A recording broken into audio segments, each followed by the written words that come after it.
ফারাজকে সবাই ওপেনলি কমেন্টে দারাজ করিম নাম দেয়।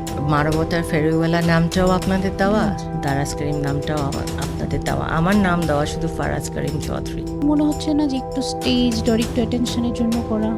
তাকে মাথার উপরে উঠিয়েছেন কিন্তু আপনারা, মাথার থেকে নিচেও ফেলেছেন আপনারা। আমি কোনো পলিটিশিয়ানকে বিয়ে করিনি। 2002-তে আব্বা চলে গেলেন, ওই বছরই ওই সময় আমার ডিভোর্সটা কমপ্লিট হয়। আমি হেঁটে কোর্টরুম থেকে বার হচ্ছি, শাড়িটা পারলে ধরেই বলে, ও আজকে শাড়ি পরে এসছেন। হ্যালো আপু, welcome to the other side. Thank you very much for inviting me. My pleasure. So just for the audience, you are barrister Rizwana Yusuf. Yes, G. So how long have you been practicing? Though it's my second degree, but I completed my bar back in 2006. So 2006 থেকে till now. আচ্ছা, আমার barrister হওয়ার জার্নিটা আগে শুনবো। তার আগে জিজ্ঞেস করে নেই যে আপনি ছোটবেলা থেকে কি ব্যারিস্টার হতে চেতেন? হ্যাঁ, ভেরি ইন্টারেস্টিং কোয়েশ্চেন। এটা আসলে তেমনভাবে কখনো বলা হয়নি। আমার বাবা ছিলেন একজন আইনজীবী। He was a very famous senior advocate of Supreme Court of Bangladesh. তো আব্বাকে যখন দেখতাম, সেই কোট গাউন কলার, এবং আব্বা অফিস থেকে আসলে সেগুলো হাতে নিয়ে নেওয়া, আবার আব্বা অফিসে যাওয়ার সময় সেগুলো দেওয়া, এগুলো দেখে I found it this profession very glamorous. কিন্তু তার আগেও মনে হতো, যখন আমাদের বাসায় পার্ট টাইম যে হেল্পরা আছেন ওরা কাজ করতেন, তখন মনে হতো ওরা অনেক ভালো আছেন, বিকজ ওনাদের তো হোমওয়ার্ক করতে হয় না। আবার যখন প্রথম দেশের বাইরে যাই, তখন ক্যাবিন ক্রু দেখে মনে হয়েছে, কি মজা মজার মজার তখন খাবার বয়স খায়। কত? তখন আই থিঙ্ক 10, 11 or 12 এরকম কিছু একটা হবে, অত মনেও নাই বয়সটা, হয়তো 80, 81, 10, 11 হতে পারে। সো তখন মনে হলো যে এদের কি মজা, ফ্রিতে এত সুন্দর আকাশে উড়ে বেড়ায় আর মজার মজার খাবার খায়। আপনি যেই টাইমের কথা বলছেন তখন তো এয়ার হোস্টেস বা ক্যাবিন ক্রু হওয়াটা ওয়াজ কাইন্ড নট অফ একটা বিগ ডিল, রাইট? এটা এবারে মানে বলাটাই একটা অন্যায় ছিল বাসার মধ্যে। আমি তো ভেবেছি বলার ওরকম ভাবে সাহস করিনি, একটু করে শেয়ার করাতেই মার চোখ রাঙানি খেতে হয়েছিল। মানে মডেলিং, তারপরে cabin crew or actress, even কি এই যে লয়ার হওয়াটাও তখন খুব একটা স্বাভাবিক চোখে দেখা হতো না।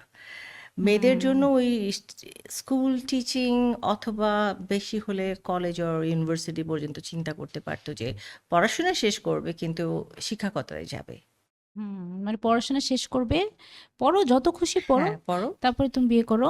হ্যাঁ, আর যদি কিছু করতে চাও টিচার হও আর টিচার, কি। এই হ্যাঁ, টিচিং এটা কিন্তু প্রফেশন সবচেয়ে সেফ মনে করে তখন আমাদের সব প্যারেন্টসরা মনে করতেন যে একটা মেয়ে আর কি, এটা একটা লিমিটেড টাইমের মধ্যে সে বাড়ি ফেরত আসবে, দেন ঘর সংসার। আমার আব্বা সবসময় বলতেন, কোনো আমি তোমাদেরকে কখনোই, আমার 3 ভাই বোন, কখনোই লয়ার হতে বলবো না, কারণ এই প্রফেশনে কোনো পার্সোনাল লাইফ থাকে না, হুইচ ইজ ট্রু। কিন্তু if you love this profession or if you love any profession, তখন কোনো কিছু আর বাধা মনে হয় না। মানে আপনার আব্বা ডাইরেক্টলি চাইনি আপনি ব্যারিস্টার না, হন? আমি লয়ার হয়ে আব্বা চাইনি। এটা না চাওয়ার কারণ কি বিকজ এই প্রফেশনে টাইম টাইম থাকে না, নাকি অনেক because you are a demanding. এই গার্ল অর আ ওমেন তাই? ফার্স্ট অফ অল আমার ওম্যান, সেটা একটা মেজর ইস্যু ছিল আব্বার জন্য। কারণ সকালবেলা যদি আমাদের মনে করেন কোর্টের সিস্টেমটা বলি, সকাল 9টায় অ্যাপেলেট ডিভিশন বসে, 10:30 হাইকোর্ট বসে, শেষ হয় কোর্ট 4টা 4:30টায়। তারপর ওখান থেকে এসে আবার চেম্বারে যেতে হয়, চেম্বার শেষ করে 9টা 10টা 11টা 12টাও হয়।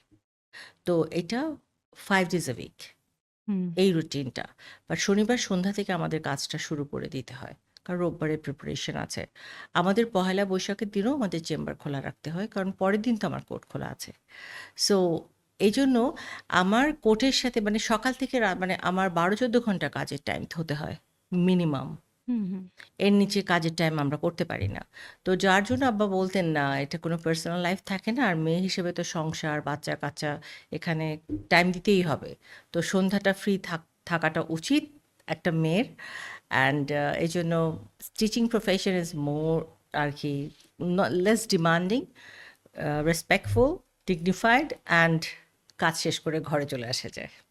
আচ্ছা আপু, একটা জিনিস বলেন, আহ, কোনো মেয়ে যদি এখন ব্যারিস্টার হতে চায়, যার সংসারও করতে হবে, একটা ছোট বাচ্চা আছে, স্টার্টিংয়ে, হ্যাঁ, ক্যারিয়ারের শুরুর দিকে যদি ও সত্যি যদি সিরিয়াসলি সময় দিতে চায় তাহলে ওর কি কি স্যাক্রিফাইস মাথায় রাখতে হবে, আর ওর টাইমিংটা কিরকম হবে, অ্যান্ড হাউ ডিফিকাল্ট এটা টাইমিং, ওয়ার্ক লাইফ ব্যালেন্স যেটা বলে সবাই, যেটা একটা মেয়ের জন্য তখন অনেক কোয়েশ্চেনেবল হয়ে যায়। ওই লেভেল অফ টাইম দেওয়া, ধরেন ওর বাচ্চা হলো মাত্র বা বাচ্চা হতে হবে, এটা কিভাবে গুছাই দিবেন একটা মেয়েকে আপনি? আচ্ছা, এটা খুব চ্যালেঞ্জিং একটা জায়গা। এটা কিন্তু শুধু আমাদের লয়ার দেখে না, এটা যদি কোনো মেয়ে ডক্টরও হয় তার হুম। ক্ষেত্রেও, যেকোনো প্রফেশন, মানে প্রথম ইনিশিয়াল স্টার্টিংয়ে অনেক চ্যালেঞ্জ থাকে। যেমন ব্যাংকারও সে রাত্রির ৮টা-৯টার আগে কিন্তু বাড়ি ফিরতে পারে না। তো মেয়েদেরকে যেটা হতে হবে, তার ফ্যামিলি সাপোর্টটা খুব লাগবে। কারণ একটা ছোট বাচ্চাকে তো কোথাও তাকে রেখে আসতে হবে। ১ নাম্বার। ২ নাম্বার হচ্ছে তার যদি ফ্যামিলিতে কেউ থাকে লয়ার, ডেফিনিটলি সে সেই লাইফস্টাইলটা দেখে ফেলেছে এবং ওখানে কিভাবে, মানে কোন সময় কি কাজটা আমাদের সব রুটিন মাফিক হয়। যে আমরা যদি কোথাও দাওয়াতেও হয়, আমরা বলে দিই আমরা কখন যাব, কখন চলে আসব। আসলে নন সোশ্যাল একটা এলিমেন্ট বলতে পারেন আমাদেরকে। হুম। উইকেন্ড বা আমাদের ভ্যাকেশনের সময় আমাদেরকে দেখা যায়, বাট ডিউরিং দ্য কোর্ট, মানে যখন অন থাকে তখন আমাদেরকে তেমন দেখা যায় না। বাট ফর নিউ, মানে ফ্রেশার যারা আমাদের কাছে ইন্টার্নশিপ করতে আসে বা জুনিয়র হিসেবে কাজ করতে চায়, তাদের ক্ষেত্রে হচ্ছে আমরা বলি যে তোমরা যে টাইমটা দিবা কোয়ালিটি ওয়ার্ক করবা, কোয়ান্টিটি না। আর তুমি আমাকে এমনভাবে লেগে থাকবো আমার সাথে যে আমি যাতে তোমার উপর ডিপেন্ডেন্ট হয়ে যাই, যে আমি তোমাকে ছাড়া যাতে কাজ করতে না পারি। এটা হচ্ছে আমার জুনিয়রদের জন্য অ্যাজ আ ফিউচার লয়ার আমার টিপ। আর বাসা অ্যান্ড কাজ দুটা মেনটেন করার তার অসম্ভব নেক থাকতে হবে, তার ডেডিকেশন থাকতে হবে। যদি কোনো কিছুর প্রতি ডেডিকেশন থাকে না, তখন সে নিজে জানে তার বাচ্চাকে কখন সে টাইম দিবে, তার ফ্যামিলি তাকে কোঅপারেটিভ হতে হবে। সে তার বাচ্চার টাইমের পরে সে তার সংসার গুছিয়ে সে আসবে। এবং সংসার বলতে কিন্তু এটা দুজনেরই থাকে, হাজব্যান্ড ওয়াইফ দুজনেরই দায়িত্ব। হুম। একটা বাচ্চাও দুজনেরই। সো মেয়েটা যদি খুবই আগ্রহী হয় তাহলে সে পারবে। তাকে ওই টাইম ম্যানেজমেন্টগুলো করে দিতে হবে। তার সাথে সে আমার যে কাজগুলো আমি তাকে দিব, সে সেই কাজটা বাসার থেকে করে আমাকে দিল না অফিসে বসে করলো, সেটা কিন্তু আমার দেখার বিষয় না। আমি অন টাইম আমার কাজটা আমার টেবিলে লাগবে। That's it. আপনার কি মনে হয় যে একটা ছেলে আর একটা মেয়ে সেম ভাবে যদি ক্যারিয়ার স্টার্ট করে, এটা একটা মেয়েটার জন্য আসলে একটু বেশি difficult because of all the expectation? এক্সপেকটেশনের জন্য ডিফিকাল্ট, বাট আমি যেটা পেয়েছি আমার এই এত অনেক বছরের এই ক্যারিয়ারে, ছেলেদের থেকে আমি মেয়েদের সিনসিয়ারিটি, ডেডিকেশন বেশি পেয়েছি। আমার যত জুনিয়র ছিলেন তাদের মধ্যে মেয়ে জুনিয়ররা always on time, always they try they try their best. এবং তারা, মানে ছেলেদের মধ্যে কপি পেস্ট, মানে উইথ অল ডিউ রেসপেক্ট, মানে তারা শর্টকাট প্রসেসটার মধ্যে যেতে পারতো, যেতে প্রেফার করতো। আরেকটা হচ্ছে যে অল্পতে কিভাবে টাকা অনেক করা যায়, এটার একটা প্রবণতা আমার জুনিয়রদের মধ্যে, মানে আজকাল ইয়াং জেনারেশনদের মধ্যে এটা আছে। বাট মেয়েরা ছিল লাইক শিক্ষার জন্য ছিল। হুম। সো আমি এখনো এই আমার লাস্ট একজন যে জুনিয়রটা চলে গেছে, সে নিউ ইয়র্কে আছে বর্তমানে। মানে ডেডিকেশন অ্যাট দ্য হাইয়েস্ট ছিল। মানে রাত ৯টা ১০টা ১১টা বা লোয়ার কোর্ট যাওয়া, হাই কোর্ট যাওয়া, কোনো কিছুতে তার উফ ছিল না। কিন্তু এমন না যে সে খুব একটা আহ, কঠিন ব্যাকগ্রাউন্ড থেকে আসছে বা তার অনেক ডিফিকাল্টিস ছিল, নো। ও একটা সলভেন্ট ঘর থেকে এসে, good from a very good background, but ডেডিকেশনটা আমাকে মুগ্ধ করেছে। কারণ লোয়ার কোর্ট কিন্তু সবাই যেতে পারে না, চায়ও না।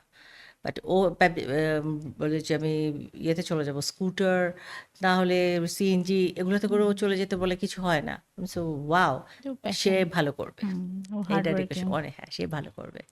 আচ্ছা আপু, ব্যারিস্টারের আগে আপনার তো আপনার বাবার ইচ্ছা পূরণ করার জন্য আবার ইংলিশেও অনার্স করে শেষ করতে হয়, ওই স্টোরিটা একটু শেয়ার করেন আচ্ছা, সবার সাথে। আমি তো ইন্টারমিডিয়েটে আমার হলিক্রস কলেজ থেকে আমি হিউম্যানিটিসে স্টার মার্ক পাই। Hmm. And that made my father really upset. আচ্ছা। কারণ আব্বা ভেবেছে যে এখন তো মেয়ে হিউম্যানিটিস থেকে স্টার পেয়েছে, তো এখন তো মেয়ে ক্যারিয়ার ওরিয়েন্টেড হয়ে যাবে। Then I sat for Dhaka university admission test. আর সেখানে আমাদের প্রায় ৩,৫০০ সিলেক্টেড হলো আমাদের ইয়েতে, আমাদের যে ইউনিটে ক না খ মনে নেই এই মুহূর্তে। আমি 128th হলাম, যার জন্য আমাকে তখন এলএলবি অনার্স দেওয়া হলো। আমি ইন্টারভিউ ভাইভাতে জিজ্ঞেস করলো which subject you want to study, আমি এলএলবি বললাম। জিজ্ঞেস করলো কেন, বললাম বাবা lawyer and I want to be a lawyer. আমার আব্বা একেবারেই খুশি ছিলেন না। তো যেটা হলো তারপরে এরশাদের পতন ছিল সেবার 90s-এ। তো 91 এর কথা বলছি। আমি 90-তে এইচএসসি, তো তারপরে ঢাকা ইউনিভার্সিটি। কিন্তু ঢাকা ইউনিভার্সিটি তখন পরিবেশটা ছিল অনেক অন্যরকম। রিক্সা ছাড়াও ঢুকতে দিত না। গাড়ি ওয়াজ নট অ্যালাউড ইনসাইড। আচ্ছা। তো রিক্সা করে ফেরত আসা যাওয়া, আব্বা ওয়াজ নট কমফোর্টেবল। আর তখন ছিল খুব মানে healthy if teasing I would say, যে একটু দূর থেকে কথা বলা বা আমার রিক্সাকে ফলো করা এগুলো থাকতো। তো আমার আব্বা, like it was a very good opportunity for my dad আমাকে স্টপ করার জন্য। ইন দ্য মিন টাইম আমার প্রপোজাল আসছিল। আব্বা হঠাৎ করে একটা প্রপোজাল দেখে বাস আমার ছেলেটাকে খুব ভাল লেগেছে। আর তখন এত ইয়াং আমি, তা আমিও তো ভেবেছি বিয়ে মানে ওই যে হিন্দি সিনেমার মতো জিতেন্দ্র রেখা, গান, কালারফুল লাইফ, দেন সুন্দর শাড়ি, গাজরা, জুয়েলারি, গান বাজনা, এই ছাড়া তো আর কিছুই না। তা আমারও মনে হয়েছে আচ্ছা ঠিক আছে, ওকে। তো তখন আমার বিয়ে হয়ে গেল। Then I had to go to Chittagong. আমার চিটাগংয়ে বিয়ে হলো। আচ্ছা। তা আমি বাবাকে বললাম যে আমি লটা কন্টিনিউ করতে চাই। বলল যে না মা, স্বামীর সাথে থাকতে হয়। ওকে। তো আমার বাবা তো এখন বুঝি যে সে ভালোভাবে আমাকে সব চাল দিয়েছিলেন, উকালতি চাল। তো থাকে না একটা কথা আছে, ম্যান প্রপোজেস গড ডিসপোজেস। আমি যেটা চেয়েছিলাম বাবা তখন দেয়নি। বাবা যেটা চায়নি সেটা আমি করেছি যখন বাবা দুনিয়া থেকে বিদায় নিল। ওই বছরে আমি আবার মানে জয়েন করি। সো আমি চিটং যাওয়াতে এলএলবি অনার্স না পেয়ে আমি English literature honours and masters করলাম। আচ্ছা। আর এই পিরিয়ডের মধ্যে আমার আবার দুটো বাচ্চাও হয়ে যায়। আচ্ছা, আপনার তাহলে কত বছর বয়সে আপনি লিটারেচারটা করলেন? আমি আমার বিয়ে হয়ে যায় তো 20 এর মধ্যে। আমার আমাদের সেশন জ্যাম অনেক ছিল। হুম। আমাদের অনার্স মাস্টার্সে আমাদের 95-96 এ শেষ হয়ে যাওয়ার কথা ছিল। বাট এটা রেজাল্ট আসতে 98 হয়ে যায়। সো লিটারেচারে আপনি অনার্সও করেন? অনার্স করেছি আন্ডারগ্র্যাড অ্যান্ড মাস্টার্স। ইচ্ছার বিরুদ্ধে তো ভালোই টানলেন। হুম। আচ্ছা, তারপরে ছেলে হলো। দুটো ছেলে হলো। সো অনার্স করার পরেও just because you didn't want to, আপনি ওইটাতে প্রফেশনে ওইটা বলি সরি, মানে ইংলিশের উপরে লিটারেচারের উপরে কিছুই করেন নাই প্রফেশনালি। না করিনি। আপনার মনে চাচ্ছিল আপনি লয়ার হবেন, সো আপনার বাবার ডিমাইসের পর, সন্তান জন্ম দেওয়ার পর আপনি আবার you went back to law. And I joined undergrad, one more undergrad program, yes. আবার আন্ডারগ্রেড স্টার্টেড। হ্যাঁ, wow. at the age of 29-30 তো এরকম। এটাতে আপনার husband he was okay with that? আসলে আমি আরেকটু অ্যাড করি। আমার ইংলিশ করার পরে যেটা হলো আমি ঢাকা মুভ করলাম 99 এর দিকে। তখন আমার আব্বা 2000 সালে বিছানায় পড়ে যান। উনার ব্রেন মানে টিউমার ম্যালিগন্যান্ট ছিল। তো আমার যেটা 99 এ আমি ঢাকা চলে আসি, তখন স্ট্যান্ডার্ড চার্টারে আমার ফ্রেন্ড কাজ করতেন। সে আমার জন্য একটা জব অফার আনলো, সিস্টেম অ্যানালিস্ট। আমি বললাম আমি কম্পিউটারে কিচ্ছু জানি না। তখন ও বলছে যে আসো তুমি ইন্টারভিউটা দাও, তুমি জাস্ট চেক করো যে বাকি দে আর লুকিং ফর সামওয়ান যার ইংলিশ, যার দক্ষতা আছে। তো আমি কিছু না বুঝি শুধু সকালবেলা আমার বোন আমাকে মাইক্রোসফট ওয়ার্ড আর এক্সেলটা শিখিয়ে দিল। আর আমি ওখানে ইন্টারভিউতে গেলাম, যাওয়ার পর বলে যে আপনি একটা চিঠি ড্রাফট করেন তো মানে একটা বোর্ড মিটিংয়ের রিলেটেড। তো ইংলিশ ঝামেলা ছিল না, আমি একটা টাইপ করে দিয়েছি। তো আই গট দ্য জব। বললো যে কম্পিউটার বা আইটি ট্রেনিংটা আমরা আপনাকে দিতে পারবো, ইংলিশটা শেখাতে পারবো না। কারণ ওরা ওই আইটি কমান্ড ভালো এরকম মানুষ ওদের কাছে আছে, ইংলিশ জানা মানুষ নেই। আচ্ছা। বাট আনফর্চুনেটলি আমার হাজবেন্ড তখন ঢাকায় এসে খুবই একটা অস্বাভাবিক পরিবেশ করে তুললেন যে না, ব্যাংকে কাজ করা যাবে না, এটা দেওয়া যাবে না, ব্যাংকে সম্ভব না। তো okay, I accepted and I resign within 7 days। And আমার আব্বা আম্মাও খুব একটা যে সাপোর্টিভ ছিল তার সাথে তা না। বাট আমি মনে করলাম আচ্ছা ঠিক আছে, যখন এত ঝামেলা করে তো লাভ নেই। বিকজ তখনও নট দ্যাট বড় হয়েছে, ওকে তখন আস্তে আস্তে বড় হচ্ছি আর কি। তো তখন আর কন্টিনিউ করলাম না। তারপর? তারপরে আব্বা যখন ইয়ে হয়, তারপর আমার হাজব্যান্ড উনি পলিটিক্সে জয়েন করতে চাইলেন। তখন আমি বললাম পলিটিক্স আমি পছন্দ করি না, কারণ পলিটিক্যাল লাইফটা না ডিফারেন্ট হয়। আমি ছিলাম খুব ছিমছাম ঘরের একটা বাচ্চা, যে আমার রুটিনে আমার জীবনটা চলতো। আমার আব্বা খুব রুটিনের মানুষ ছিলেন।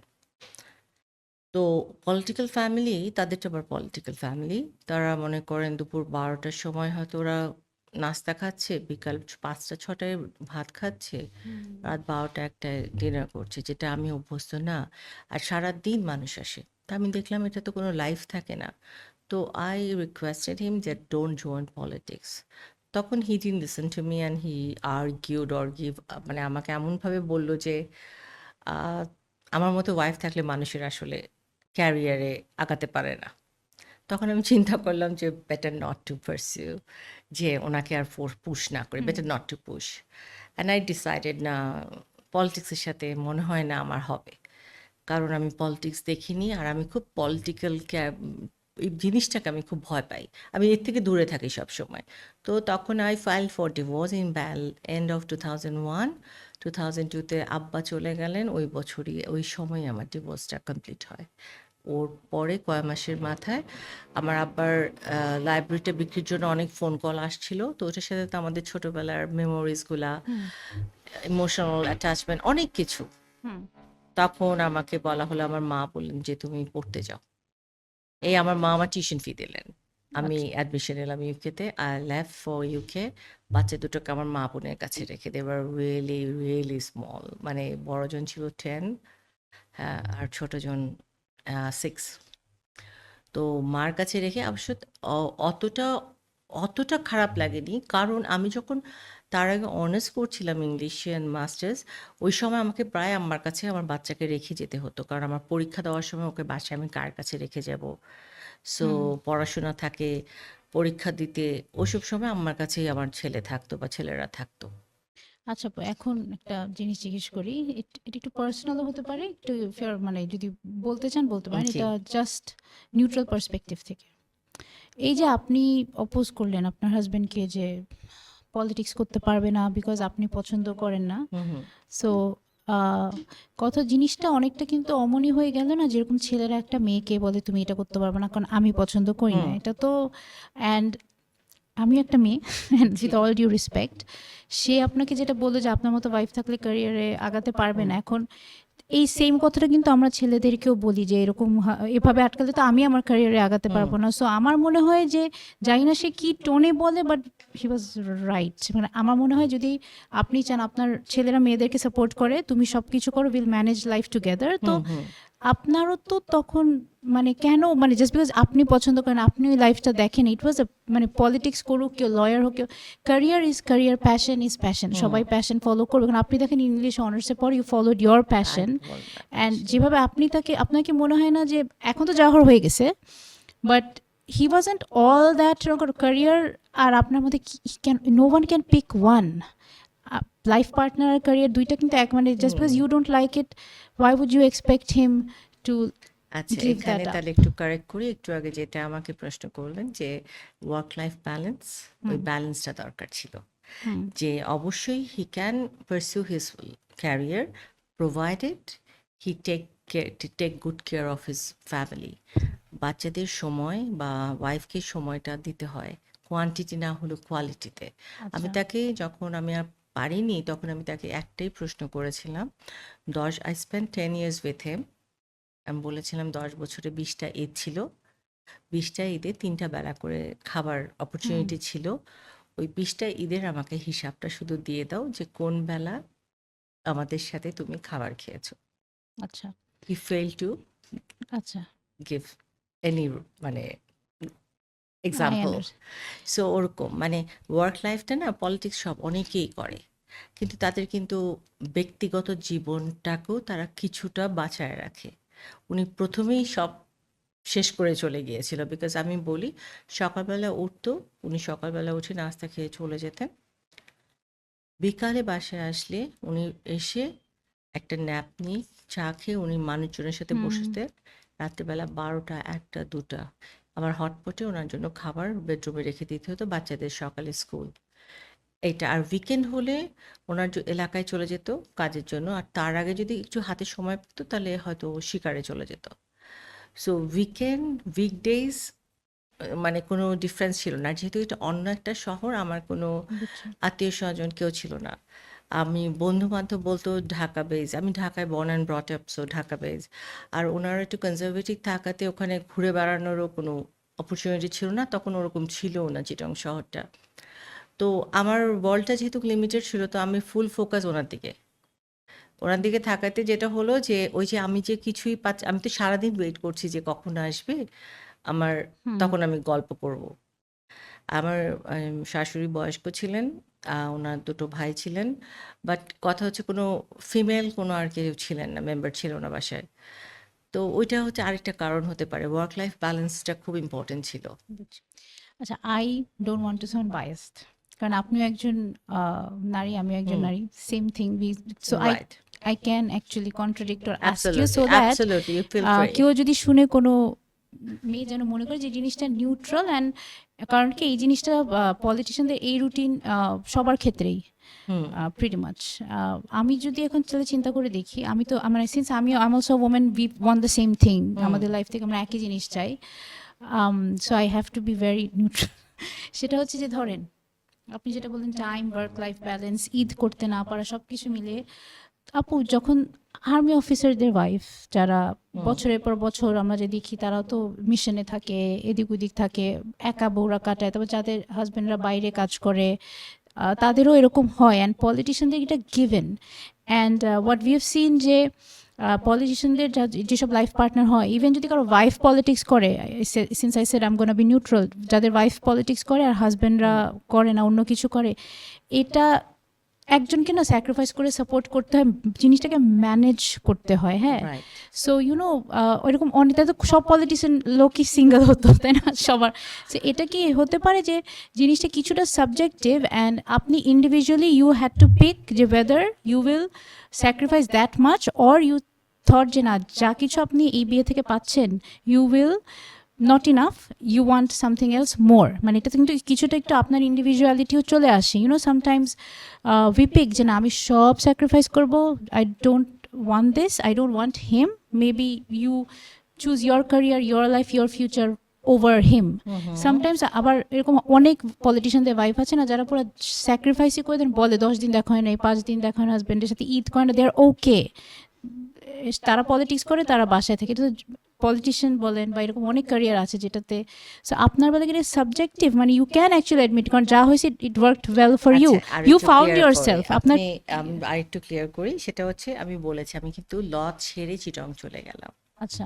তো একটা ১৯ বছরের মেয়ে, সে এই ডিসিশন, তখন আমি 20 হয়েছি মানে বিয়ের পরে। তো আমি কিন্তু আমার ড্রিম সাবজেক্ট আমি ছেড়ে দিলাম। আমার ড্রিম সিটি বলতে গেলে আমি যেখানে বর্ন অ্যান্ড ব্রট আপ, সেই শহর ছেড়ে আমি এমন একটা শহরে গেলাম যে শহরে আমি কখনো যাইনি। যে শহর আমার জন্য মনে করেন, আমাদের তখন ট্রাফিক পুলিশের ইউনিফর্ম ছিল ব্লু, ওখানে যেয়ে দেখি ট্রাফিক পুলিশ বলে গ্রিন। তার মানে আপনি বুঝছেন যে ট্রাফিক পুলিশ তো আমি মানে প্রতিদিন যাতায়াতের পথে আমাদের সাথে তখন আচ্ছা। হাত দিয়ে ট্রাফিক, তো ওটা দেখেও চিন্তা করলাম এই পুলিশটাকেও আমি চিনি না। ইভেন কি রাস্তার যে মানে রাস্তার যে কুকুররা ঘুরে বেড়াতো, ওদের দিকেও আমি অসহায়ের মতো হ্যাঁ, তাকায় এভরিথিং ভাবতাম সিম ডিফারেন্ট, যে সব কিছু নতুন। এখানে হ্যাঁ। কেউ আমার না।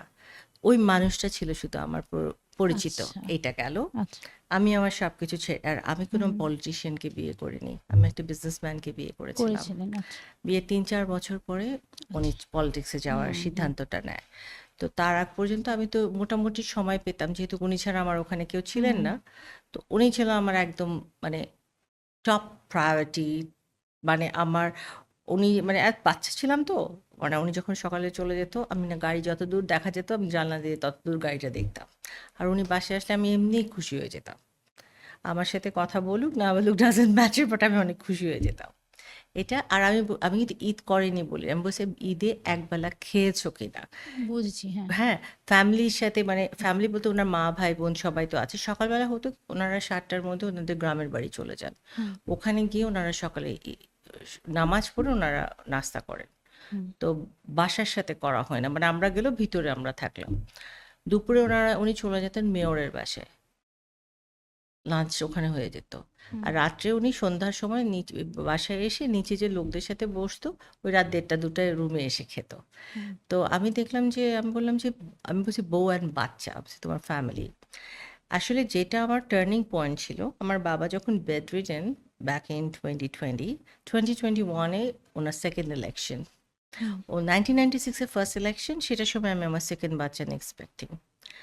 তো সেই সময় ওনার যে এলাকাটা ছিল যেখান থেকে উনি প্রথমবার ইলেকশন করছিল, ইট ওয়াজ লাইক আপনার খুব ভয়ঙ্কর একটা জায়গা এবং ভয়ঙ্কর পরিবেশ ছিল। আমি একটা এক্সাম্পল দিই, একদিন শুনলাম ওখানে গোলাগুলি হয়েছে, ওনাকে টার্গেট করে গুলি করা হয়েছে। আর আমি তখন 6-7 মান্থস প্রেগনেন্ট। আমি কিন্তু জানি না লোকটা জীবিত বাসায় আসবে কিনা। মানে সাচ আ ট্রমাটাইজিং সিচুয়েশন। মানে আমি কিসের মধ্যে আছি? মানে আমি তো গুলি কি ওটা শুধু ওই যে সিরিজগুলাতে দেখেছি। জীবনে তো আমি সামনাসামনি এগুলো দেখিনি। পরে বিকালে আসার পরে দেখলাম যে ওনাকে মনে করে ওনার আদার সাইড ওনার মেজো ভাইকে গুলি করেছে।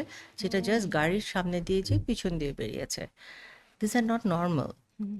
মানে অনেকেই পলিটিক্স করে। বাট এই situation 1996 is are not normal. আমার জন্য ছিল লাইক কি বলবো মানে অন্য 10টা মেয়ের মতো আমিও বলছি আমার জন্য এটা নর্মাল ছিল না।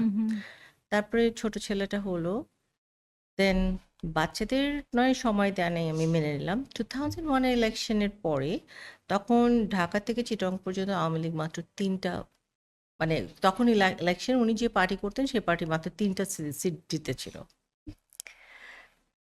বাট তখন ওনাদের দল শপথ নিবে না। তো আব্বা তখন বেড রিডেন। আমি কেন এত ডিটেল বলছি যে আব্বাকে আমি আমার বাসায় 2 বাচ্চা নিয়ে আম্মা আব্বার দেখাশোনা করছে, আম্মা বোন। এর মধ্যে আমার ছোট ছেলে he was 5 years old I guess. ওর হলো জন্ডিস। 5 বছরের বাচ্চাকে জন্ডিসে take care is not a matter of joke. তাকে বিছানায় পাহারা দেওয়া, তাকে কোলে নিয়ে ওয়াশরুমে যাওয়া, আনা, অ্যান্ড দেন সে একটু কম্পিউটার খেলতে পারে। এছাড়া সারাক্ষণ এটা করতে করতে না আমার মাথা আর কাজ করছিল না। আমার একসময় মনে হলো যে ও কবে আসবে। এই করতে করতে উনি 1.5 মাস পরে ঢাকা আসলেন। 1.5 মাস উনি আসেনি। উনি আমার জন্য বাচ্চার জন্য একটা ড্রপ ওষুধ পাঠিয়ে বলেছে এটাকে এত ফোঁটা করে খাওয়ালে জন্ডিস ভালো হয়ে যায়। I was so disheartened, I was so shocked, I was so upset because আমার বাবাকে আমি দেখেছি আমার 99 জ্বর আসলে আমার আব্বা শুধু আমার পা ধরছে, মাথা ধরছে আমার। তো আমিও ভেবেছি বাবা হিসেবে হয়তো একই রকম সব বাবাই করে। তারপর 1.5 মাস পরে উনি আসলেন। আসার পরে আমাকে শুধু বলল, আমি গুলশানের উপর দিয়ে যাচ্ছি, আমি পার্টি অফিসে চলে যাচ্ছি, রাতে দেখা হবে। That day I took a back যে নো, আমার সাথে হয়তো হয়নি। সে তার ক্যারিয়ার পার্সু করছে। সে যখন বাচ্চার ক্ষেত্রেও সে এটা চিন্তা করেনি যে আগে আমি বাচ্চাটাকে দেখে যাই। একটা ছোট বাচ্চার জন্ডিস হয়েছে। সে বাসায় তার মার সাথে, আমরা কিন্তু বাসা থেকে বারও হই না এই 1.5-2 মাস আমি বাসার মধ্যে। তো তখন আর আমি নিতে পারিনি। আমার মনে হলো যে না, this is not very healthy environment for me and my children. Let him do his whatever he wants to do. Let me have a healthy environment for me and my children. Now I got it. Priority, you felt you are not the priority, বা kids aren't the priority. তার priority ছিল তার career, politics. Absolutely. Now I That, got it. that one. I was just coming to that. আমি জিজ্ঞেস করতে আসলাম যে এরকম কি একটা মোমেন্ট ছিল, that one moment that you realized যে না, this isn't where you want to be, মনে হয়েছে যে এটাই সেটা না, যে সে যখন 1-1.5 মাস পরেও আর আসে নাই? That was it. মানে একদম লাস্ট পয়েন্টটা ছিল ওইটাই। সব যে মিলে you were married for 10 years. Yeah. আর 10 বছরে 10 years plus few months. I don't know why I'm asking, since good times ছিল কয় বছর? আমার কোনো মেমোরি নাই। ওকে, ঠিক আছে। তো যেটাই হোক, যেটা হয়েছে লেটার আপনার জন্য হয় কি, ভালো আমাদের হয়েছে। হয়েছে কি দুটো মানুষ তারা দুজনই ভালো, বাট হ্যাঁ। They didn't get along well একসাথে অ্যাজ এ ভালো। Husband wife. So husband wife হলেই যে তাদের খুব একটা ভালো সম্পর্ক হতে হবে এটা কিন্তু কোথাও মানে বলা নাই। They try, but if they fail, accept it, because এটা কোনো হার্ম না, হ্যাঁ, এটা কোনো স্টিগমা না, এটা হতেই পারে মানুষের মন। এখন ওনার হয়তো আমার মধ্যে কোনো ল্যাকিংস ছিল যার জন্য উনি ওভাবে বাসায় মনোযোগ দিতে পারেনি, হতেই পারে। এখন বয়সের সাথে বুঝি, তখন তো ছোট মানুষ ছিলাম, অনেক কম বুঝতাম। সো তারপর আমার মনে হয় যে এই সময়টা আমি সিদ্ধান্ত নিয়েছি আজকের তারিখে থাকলে একই সিদ্ধান্তটাই হতো। রাইট। হয়তো আজকের যুগে কি হতো, ওনাকে বলতাম তুমি তোমার লাইনে যাও, আমাকে আমার লাইনে থাকতে দাও, ডোন্ট কাম, মানে don't interfere, I will not interfere. But ভদ্র সভ্য চোখে ওটাই হতো। আর আপু, এটা তো অনেক আগে, তখন ফ্যামিলি থেকে সাপোর্ট পেয়েছিলেন when you decided Yes, to enter I did. marriage? আমার মা, আমার বোন, আমার ভাই, they were very supportive. So after that you started your ওই বছরই চলে গেলাম journey. সেপ্টেম্বরে আমি ওটা আন্ডারগ্র্যাড কোন করতে year? 2002 2002. 2 Right. So 2002 to 2005. 5 6 আমি বার করে দেশে আসলাম, বাট মাঝখানে আমি 2 বছর দেশেই ছিলাম। আমি ওখানে গিয়ে একটা বছরে আমি খুব ডিপ্রেস হয়ে গেলাম, কারণ দুটো বাচ্চাকে রেখে থাকাটা খুব ডিফিকাল্ট ছিল। আর পাশের শহরে আমার ইউনিভার্সিটি ছিল, তো এক শহর থেকে আরেক শহরে যেতাম আসতাম, মানে ফিনান্সিয়ালি তখন খুব একটা স্ট্রং ছিলাম না। মা টিউশন ফি দিয়েছে, but life was not that easy, কারণ শুধু মানে টিউশন ফি দিয়েছে আর খালার বাসায় থাকতাম। মানে লাইফের স্ট্রাগল, হার্ড টাইম, হার্ডশিপ সব দেখেছি আমি মোটামুটি। তো তারপরে 2006-এ 5-6-এ বার করে আমি দেশে আসলাম। স্পিকিং অফ হার্ডশিপ, সবচেয়ে ডিফিকাল্ট, সবচেয়ে হার্ডেস্ট, এখন পিছিয়ে থাকলে সবচেয়ে ডিফিকাল্ট টাইম কোনটা ছিল, যেটা থেকে মানে আমরা সবচেয়ে ডিফিকাল্ট টাইমে কিন্তু নিজের স্ট্রেংথ রিয়েলাইজ করি আর ওখান থেকে শিখি। সো আপনার এই লং জার্নিতে just one phase of life যেটা বলবেন যে সবচেয়ে difficult, and you don't, if you go back in life, এই টাইমটা আপনি রিপিট চান না লাইফে, you are not ready to face the pain again, এটা কোন টাইমটা ছিল? আব্বার চলে যাওয়াটা। ওই সময় আমার ডিভোর্সটা চলছিল, আমি ফাইল করেছি, আর আব্বা চলে গেলেন জানুয়ারি 11th of Jan। ওই জিনিসটা আমি আর ফেস করতে চাই না, কারণ আমি জানি এটা আর ফেস করতেও হবে না, ওটা জীবনে একবারই আসে। বাবা মা যেই থাকে জীবনে ওনারা চলে যান, কিন্তু ওই সময়টা না, মানে আমার শুধু মনে হয়েছিল আমার মাথার উপরে যে একটা বড় গাছের ছায়াটা ছিল সেটা চলে গেছে, এখন আকাশ আর আমার মাথার মাঝখানে কিছু নেই। যে কেউ এসে এখন আমাকে যদি একটা থাপ্পড়ও মারে, আগে হলে বলতাম তোমার এত সাহস, আমি আমার আব্বাকে বলে দিচ্ছি, এখন আমার বলার জায়গাটা নেই। আমার যে হাজবেন্ড ছিলেন, ওনার কথা যেটা বলছি, উনি সেই সময়টাও কিন্তু আমার লাইফে ফেরত আসতে পারতেন, যদি উনি বুদ্ধি খরচ করে আমার মাথার উপর একটু হাতটা রাখতেন, যে don't worry I am there. He was there. আমার আব্বার তখন দাফন, ডিভোর্সড। তখন ডিভোর্স প্রসেস চলছে, বাট হি ওয়াজ দেয়ার। আমার আব্বার দাফন টাফনে সব কিছুতে ছিলেন। He is an excellent human being, but human being আর হাজবেন্ড টু ডিফারেন্ট থিংস। উনি যদি আমার মাথায় হাত দিয়ে বলতেন তুমি চিন্তা করো না, আমি আছি, তাহলেও কিন্তু ঘটনা ঘুরে যায়। বাট উনি কিন্তু পিছনেই দাঁড়িয়েছিলেন, বাট আমাকে আমার মাথায় হাত দেওয়াটা ওইসব অভ্যাসের মধ্যে উনি ছিলেন না। ওই রকম ইমোশনালি একটু আনঅ্যাভেলেবল। রাইট, উনি কনভে হয়তো করতে পারেননি হ্যাঁ, কিছু ওর সময় এটা ইমোশনাল এক্সপ্রেশন। আনঅ্যাভেলেবল থাকে, অনেকে অ্যাবসেন্ট, হ্যাঁ, রাইট? কিছুটা এক্সপ্রেশন অনেক সময় দরকার আছে। You expected. হ্যাঁ, মানে তখন ওই মনে সময় মনে তো আমি একটা চাচ্ছিলেন। ভেঙে যাওয়া মানুষ। I was only 30 when I lost my father, and it was not very easy for any মানে daughter in this whole universe. So ওই সময় একটা মেয়ের খুব একটা সাপোর্ট দরকার হয়। আপনি চাচ্ছিলেন না যে উনি একটু আমার মনে বুঝে? হচ্ছে আমার মাথায় যদি কেউ হাত দিত, কারণ ভাই তখন আমেরিকাতে, মা আর ছোট বোন নিয়ে, তো আমার ঘাড়েই সব রেসপন্সিবিলিটি তখন, মানে ফিনান্সিয়াল না, বাট বাসার সব কিছু। লাইক আমার আব্বাকে যখন আনা হচ্ছে বাসায়, মানে সাবান, বড়ই পাতা আনবে না, কাফনের কাপড় কিনবে না, আগরবাতি, প্রত্যেকটা টাকা আমি কি বের করে করে মানুষের হাতে দিচ্ছি। সারা সন্ধ্যায় মারা গেলেন তো মাগরিবের সময় শুক্রবার, তারপরে রাত পর্যন্ত ওগুলাই চলেছে, কয়জন মৌলবি থাকবে, মানে আমি সব কিছুর পেমেন্ট আমি করেছি। একটা মেয়ে তার বাবার জন্য, আমি বলছি যেটা মেয়ে তার কান্নার সময় তাকে কেউ দেয়নি। আমি পরের দিন সকাল 10টায় যখন আব্বাকে আনা হলো মর্চুরি থেকে, তখন আমি বললাম বাবা আমি সব কাজ শেষ করেছি, এখন আমি তোমাকে একটু স্পর্শ করে আমি একটু কাঁদি, আমাকে কেউ কাঁদতে দেয়নি।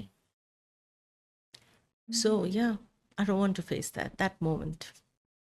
আমি যদি পারতাম ওটা ডিলিট করতাম, আব্বাকে যেতে দিতাম না, থাকতে বলতাম। সো সরি আপু। Life, that's the reality of life. যার যায়, সে বুঝে, সবারই বাবা যায়, থাকে, যেটা যার যায় স্পেসিফিকলি তখন সে বুঝে। হ্যাঁ। হ্যাঁ, কারণ আমার বাবা কারেন্টলি হসপিটালে। Right, how is he doing? Okay, his alive and organs are working, but his very difficult. Right. হ্যাঁ, মানে আমি এখন চিন্তা করছিলাম যে লাইক লাস্ট 10-20 দিন ধরে মানে এভরি ফোন কল, আর Yes, মানে হি সো অনেক। Sick, I try not to go to see him, even if I go, বেশি সামনে যাই না। আচ্ছা আপু, এখন একটু আপনার প্রফেশন নিয়ে কথা বলি, আর অনেক সিরিয়াস কথা হয়ে গেছে। জি। আচ্ছা, একটা মহিলা বা ওমেন ব্যারিস্টার আমাদের দেশে কিন্তু মেয়েদের অনেক কিছু ফেস করতে হয়। হুম। আপনার কি কখনো ক্লায়েন্ট থেকে, কলিগ থেকে কোনো রকমের কোনো টেকনিক্যাল হ্যারাসমেন্ট বা কিছু কখনো, আর অবশ্যই সুন্দরী মহিলা হিসাবে একটা থাকি, মানে মানে with all due respect, face করতে হয় নাই? আজকের তারিখ পর্যন্ত হয়। হয়। আমার প্রায় ২০০৬ থেকে ২০২৫, হুম। রাইট? তো ১৯ বছরের এই জার্নি। আজকের তারিখ পর্যন্ত হয়। বাট এটা এখন আমার কাছে খুব স্বাভাবিক একটা ব্যাপার হয়ে গেছে। যেমন আমি একটা বলি, আমার একজন ক্লায়েন্ট ছিলেন। উনার কিছু পার্সোনাল ফ্যামিলি প্রবলেম ছিল। উনি এসেছিলেন। তো উনাকে বেশ সময় দিতে হচ্ছিল। ফ্যামিলি প্রবলেমে যারা আসেন তাদেরকে অনেক সময় দিতে হয়। হুম। তো ওনাকে আমি জিজ্ঞেস করলাম যে আমি তখন ড্রাফট করছিলাম একটা। তো আমি আমার ল্যাপটপে কাজ করার সময় উনি আমার রুমে যখন এসেছেন তখন আমি বললাম, "আপনার আপডেট কি? আপনার আপডেট জানান।" তখন বলল, "আমার ১ম আপডেট হচ্ছে আপনাকে ব্লু কালারে অনেক সুন্দর লাগে।" তো স্বাভাবিকভাবেই আমি একটু শক পেলাম এবং আমি ওনার দিকে তাকিয়ে বললাম, "আমি আমার ব্যাপারে আপনার আপডেট তো জানতে চাইনি। আপনার পার্সোনাল ইস্যু যেটা, ওটা জানতে চেয়েছি। ওটার আপডেট দেন।" তো উনি বলল, "আচ্ছা, 2nd আপডেট হচ্ছে আমাকে এক গ্লাস পানি দেন।" তো সেকেন্ডটাও কিন্তু উইয়ার্ড। হ্যাঁ, তখন আমি আমার ক্লার্ককে ডেকে বললাম যে, "পানি দেন, আর কিছু লাগবে? এবার আপনার যে প্রবলেমটা আছে সেটার কোনো আপডেট থাকলে দেন, না হলে আমি বিজি।" তো এরকম করে আমাকেই আমার লাইনটা ড্র করতে হয়। যে ছেলেরা বা যে কোনো ক্লায়েন্ট আসলো বা কলিগরা, they try they try to like make, মানে একটা জোক থ্রো করলো বা একটা কথা বললো, বাট আমার এমন একটা ইমেজ তৈরি হয়ে গেছে, মানে খুব কী বলবো, নিজেরটা নিজেরই বলতে লাগে হাইকোর্টে, যে আমাকে সবাই খুব ভয় পায়। হয়তো আমি তখন হাসি কম, বা আমাকে বলে দেখলে ভয় লাগে, বা আমি অনেক রাগ করি। আমি অনেক রাগ করি। কারণ আমি জানি আমি যদি রাগ করে না করে কথা বলি, আমাকে টিকতে দিবে না। তো যখন কোর্টে গিয়েছি, যাওয়া শুরু করেছি, তখনই আমি চিন্তা করেছি জেন্ডার নিয়ে থাকলে আমি আগাতে পারবো না। জেন্ডারটা এক সাইডে রেখে আমি ওভাবে থাকি। আর এসে বলে যে, "আপা আপনি অনেক সুন্দর", বা চোখ সরাতে পারে না। এটা হতেই থাকে। যেমন একদিন বৃষ্টির মধ্যে গাড়িতে উঠবো, তো সামনে যিনি যাচ্ছে উনি বারবার ঘাড় ঘুরিয়ে শুধু আমাকে দেখছে আর দেখছে। এতটা আমাদের না ওই জায়গাটা খুব টাইট, যার জন্য উনি না গেলে আমিও আগাতে পারছি না। তা আমি বললাম, "ভাইয়া শুনেন, আগে দাঁড়ান, আমাকে ভালো করে দেখে নেন, তারপর আপনি যান। কারণ একসাথে দুটো আপনি পারছেন না।" তখন মানে এরকম পড়তে হয়েছে আমাকে। তারপর হয়তো একদিন আমি হেঁটে কোর্টরুম থেকে বার হচ্ছি।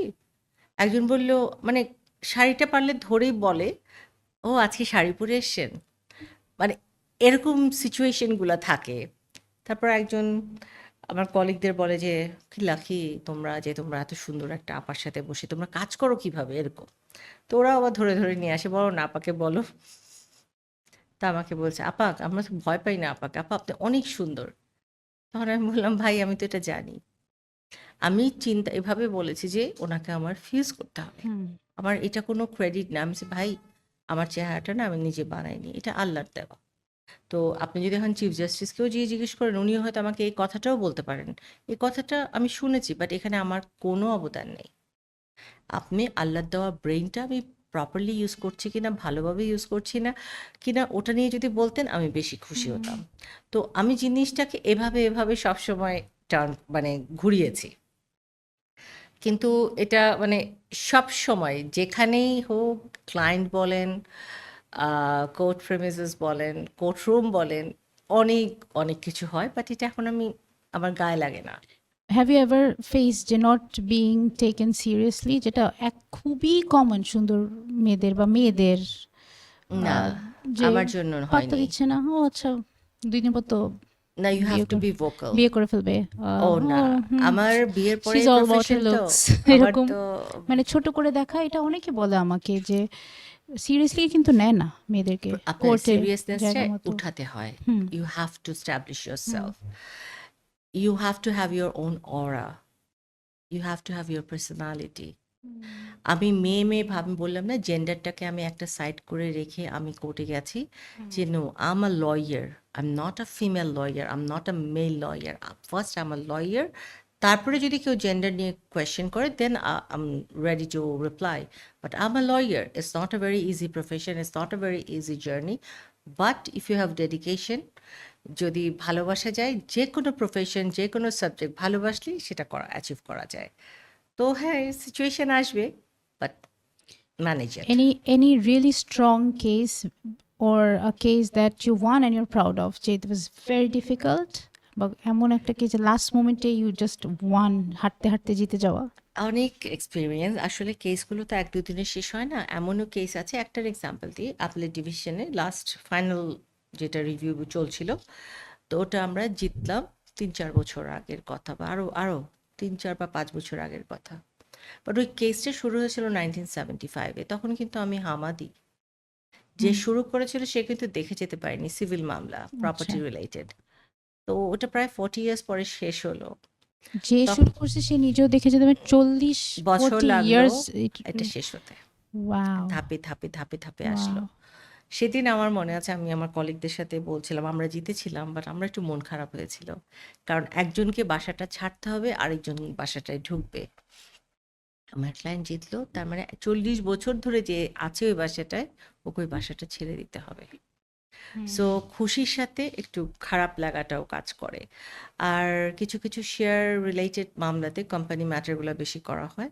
সেখানে হয়তো ভাই ভাইকে বঞ্চিত করলো, বা ছেলে মানে ভাই বোন, এটাই বেশি থাকে। সেক্ষেত্রে যখন জেতা হয় বা কিছু একটা এনে দিতে পারি, তখন আসলে অনেক খুশি লাগে। কোনো কেস যেটা ফাইট করে, বা কোনো কেস আপনার কাছে আসার পর আপনি অ্যাকসেপ্ট করার পরে did you have a regret যে এই কেসটা না নিলেই পারতাম? মনে হয়েছে আহ, যে ভুল মানুষের আসলে কেস নিয়ে নেওয়া হয়েছে? না, আমি তো ক্রিমিনাল প্র্যাকটিস করি না, এই জন্য হুম, বলে রাখি। ক্রিমিনাল প্র্যাকটিসটা অ্যাভয়েড করি। আর usually if I think that this is not my piece of cake, hmm. আমি এরপরে ডেকে কথা বলে বুঝিয়ে এনওসি দেওয়াটা প্রেফার করি। আর আমি ক্লায়েন্ট আমার, মনে করেন আমি অনেক ক্লায়েন্ট, বাট বুঝে জিনিসটা অ্যাকসেপ্ট করি, না বুঝে না। আচ্ছা আপু, আপনি একজন ব্যারিস্টার, জি। একজন ওয়াইফ, সবকিছু নিয়ে তো কথা বললাম। You are also a mother. Hmm. যখন আমি আপনাকে জিজ্ঞেস করলাম how do you want to be known, আপনি বলছেন I am a mother first. আমরা সব মারাই সবার আগে বলতে চাই I'm a mother, but you have to address it. আপনার বড় ছেলে, আপনার দুই ছেলে, জি। দুজনের নামটা একটু বলেন। বড় ছেলের নাম ফারাজ, ছোট হুম, ছেলের নাম ফারহান। সুন্দর নাম। সো ফারাজ, যে ফারাজ করিম চৌধুরী, ওকে মোটামুটি অনেকেই চিনে। জি। সে বেশ অ্যাক্টিভ ছিল গত কয়েক বছর ওর সোশ্যাল ওয়ার্কে, ওর কাজে।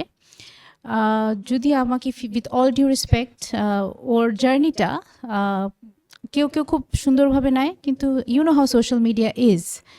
ওর আবার ওভারঅল কিন্তু বেশ নেগেটিভভাবে অনেকে নেয়। সো আমি এখন I really don't know where to start, but যদি শুরু করি যে যখন ওর বাবা এমপি ছিল, জি। প্রিভিয়াস রিজিমের এমপি ছিল ওর বাবা, জি। বাট ফারাজ এমপি ছিল না। না। ফারাজ এমপি ছিলেন, এবং ফারাজের নেক্সট এমনও না যে নেক্সট কোনো এনি টাইম সুন ওর প্ল্যানও ছিল না ইলেকশন করার। But or social media activity যেটা ও করতো, সোশ্যাল ওয়ার্ক করতো, ওর চ্যারিটিগুলো, ওর যে জিনিসগুলো ও করতো, সেগুলো কাজ কারবার সব কিছুই ধরেন সোশ্যাল মিডিয়াতে দেখানো হতো, ভিডিও করা হতো। হুম। এইটা, ও ধরেন ও এমপি না, হুম। ও সোশ্যাল মিডিয়াতে হয়তো চ্যারিটি করে। মানুষ যেভাবে, কিছু সংখ্যক মানুষ যারা আপনারও ফেস করতে হয়েছে, জিনিসটাকে অনেকে নিত ধরেন শো অফ হিসাবে, মানে ওটা কেন করছে। কারণ আবার অনেকে দেখতাম বলে যে ডান হাত যদি কেউ করতেই চায় without any political motivation or anything, ডান হাত করে যেন বাম হাত না জানো, ও তো করতেই পারতো নিজের মতন। রাইট। এই পুরা জিনিসটাকে স্টেজ করা, ভিডিও করা, মানে পুরো ড্রোন টোন দিয়ে ভিডিও করে টিকটকে দেওয়া, সব সোশ্যাল মিডিয়াতে দেওয়া, ফার্স্ট চ্যারিটি ওয়ার্কগুলো, এটা নিয়ে অনেক কথা হয়। যখন মানে ওয়াইল হি ওয়াজ মানে ওয়ার্কিং, যখন অ্যাক্টিভ ছিল, তখন এগুলো নিয়ে অনেক কথা হয়। এইটা অ্যাজ আ মাদার, মানে আপনার কোনো এক্সপ্লেনেশন বা আপনি কি মনে করেন?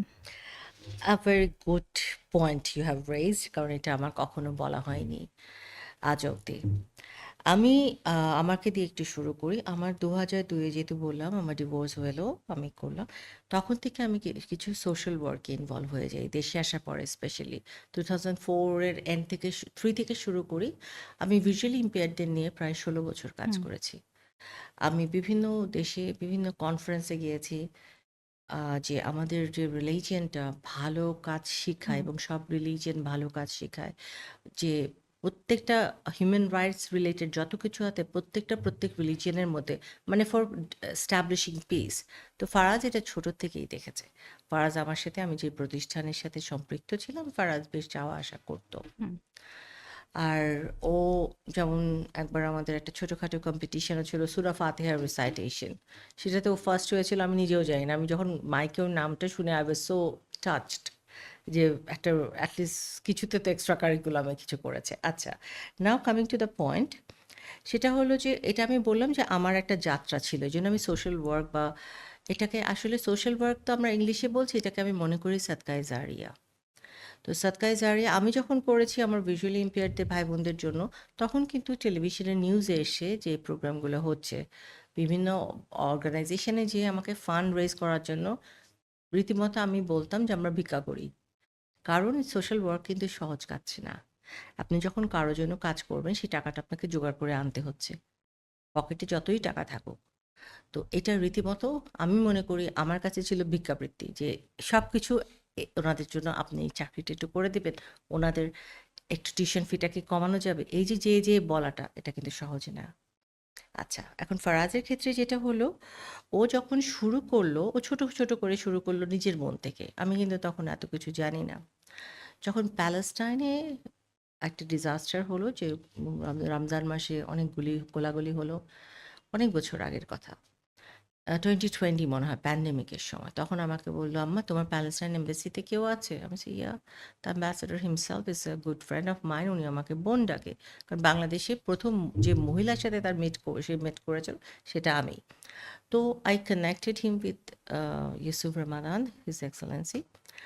তো সে বিভিন্ন বন্ধু বান্ধব সবার মাধ্যমে সে অনেক ওষুধ জোগাড় করলো, কারণ প্যালেস্টাইন বলল আমরা কোনো টাকা নেব না, আমাকে বলে দিল আমরা শুধু ওষুধ নেব। তো আমি ইউসুফকে বললাম, আমার মাই সান ওয়ান্টস, মানে he wants to talk to you and discuss about the ইয়ে। তো ওরা বন্ধুরা মিলে দেখলাম অনেক যে ওষুধপত্র সব জোগাড় করলো, ওরা যে স্কলাস্টিক, ওরা যারা ফ্রেন্ড। আমি ওর ফ্লোরে যেয়ে দেখি পুরা মাটিতে বসে সবাই কাজ করতেছে। ওগুলা তো সোশ্যাল মিডিয়ায় আসেনি। বিহাইন্ড দ্যাট, ওই যে সে যে জিনিসগুলো নিচ্ছে বা দিচ্ছে, ওটার প্রিপারেশন এই এন্ডে কি ছিল, মানে ওর বন্ধু বান্ধব যারা কাজ করেছে, তারা কিন্তু সবাই, মানে একটা লেভেল থেকে আসছে সমাজের, মানে তারা সবাই ওয়েল অফ। তাদের মাটিতে বসে কাজ করা দরকার ছিল না। ওষুধ খুলছে, বুঝাচ্ছে, প্যাক করছে, লিস্ট করছে। কার জন্য করছে? প্যালেস্টাইনে কি আমরা কখনো গিয়েছি? না, ওরা গিয়েছে। ওরা তো এই যুগের বাচ্চা। তখন ওর ছেলে বন্ধু, মেয়ে বন্ধু যারাও, মানে ওরা কোনো কিছু চিন্তা করেনি, দিন রাত দেখেনি, খেয়েছে কি না খেয়েছে দেখেনি। ওরা কতগুলো জানি অনেক কয় ট্রাক ওষুধ ভ্যান করে ওরা যেয়ে দিয়ে আসলো। প্যালেস্টাইন গেল, তারপরে আসলো প্যান্ডেমিকের মধ্যে, যখন কেউ যাওয়া আসা করতে পারছে না, ওই যে তখন তো আমরা কেউ মারা গেলে কবর দিচ্ছে না, ভয় পাচ্ছে হুম। করোনা হবে। তখন সে তার বাবা যেহেতু যেহেতু বললেন যে এমপি ছিল, ওই এলাকায় তারা তাদের একটা টিম রেডি করলো দাফনের জন্য। ওরা যে দাফনের ব্যবস্থা করত। তারপর হলো যে কোভিড চলাকালীন রাত্রিবেলা তো হোটেল তো সব বন্ধ। তো রুগীদের যে অ্যাটেন্ডেন্টরা আসবে, ওনারা রাত্রে হসপিটালে থাকলে খাবে কি? আর ডাক্তারদের যারা, তারা তো ট্রিটমেন্ট দিচ্ছে, ওনারা খাবেন কি? তখন তারা ফান্ড রেজ করলো, ওই সময় রান্নাবান্না করে ওদের প্রত্যেক হাসপাতালে তারা খাওয়া সাপ্লাই করলো। তো ওই বাজার করা বা খাওয়ার ওই জার্নিটা কিন্তু কেউ দেখেনি। এখন আসি যেটা নিয়ে সবাই অনেক কথা তুলেছিল, যে সুনামগঞ্জে তখন বড় একটা মানে অনেক ভয়াবহ একটা বন্যা হয়। সে বছর আমাদের দেশে আমাদের কারো মানে ১০০ বছরের একটা অনুষ্ঠান ছিল। তার আগ পর্যন্ত ওই সময় ওই জায়গায় প্রথম গিয়েছিল মনে হয় একজন, ওই সিলেটের একজন নামকরা, তখনকার নামকরা আইনজীবী, সে গিয়েছে। তারপরে গেল মনে হয় ফারাজ। ওরা গেছে যখন, তখন সরকারের পক্ষ থেকে কোনো স্টেপ নেওয়া হয়নি। মানে সরকার তার অনেক পরে এটা অ্যাকনলেজ করেছিল। তাদেরও কিছু হয়তো লিমিটেশন ছিল, বাট আমি জানি, আমি নিজে একজন নিউট্রাল নাগরিক হিসেবে বলছি, তখন কিছু ছেলেরা, তাদের নাম আমি হয়তো বলছি না, তারা নিজেদের ইনিশিয়েটিভ নিয়ে তারা গিয়েছে, তারা ভিডিও করেছে। বাট আমি মা হিসেবে আমার ছেলেকে জিজ্ঞেস করেছি, তোমার জন্য কি খাবার দিয়ে দেবো একটু? তুমি, ওরা জানে না যে ওই পানিতে কেমনে নামবে। আমি বললাম, ক্যান্টনমেন্টের ওই পাশে কচু ক্ষেত বা কিছু জায়গা আছে ওখানে যখন আমি একটা অড জব করতাম তখন আমি আমার সিকিউরিটি গার্ডের জন্য কিনতে পেরেছিলাম রেইনকোট আর গামবুট। তখন ওর পুরো টিম মেম্বারদের জন্য গামবুট কিনলো। তখন আমি বললাম, তোমাদের জন্য কি, আমি তোমার জন্য কি একটু কাপ নুডলস, একটু কুকিজ? তখন বললো, আম্মা আমার সাথে 20, 30, 50 জন থাকবে, সবারটা দিতে পারবা? আমাকে তুমি এমন কোনো এক্সট্রা খাবার দিও না যেটা আমি সবার সাথে খেতে পারবো না। তখন আমি চিন্তা করলাম, তাহলে বিস্কিট, খেজুর, স্যালাইন। বলছে, হ্যাঁ স্যালাইন দাও, ফার্স্ট এডের ইয়েটা করে দাও, বাট যা খাবো একসাথে খাবো। আমাকে সে একটা এক্সট্রা বালিশও দিতে দেয়নি। এটা কি আমি বলেছি, বা এটা কি ও বলেছে সোশ্যাল মিডিয়াতে যে এই যে আমরা এখন সবাই এক খাওয়া খাচ্ছি?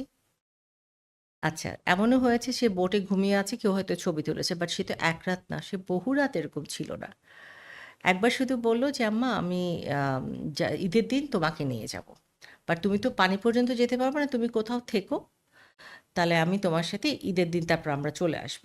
কিন্তু এর মধ্যে অনেক সিচুয়েশন চেঞ্জ হয়ে গেল। তখন সরকারি কর্তৃপক্ষরা মনে করলো, আল্লাহ, এসব ইয়াং ছেলেপেলেরা তো আমাদের পারমিশন না নিয়ে কাজ করলো। কিন্তু তখনও এমন এমন জায়গা ছিল সুনামগঞ্জে, ওরা যতটুকু পৌঁছেছে, বাট অনেক জায়গা তখনও কেউ পৌঁছাতেই পারেনি।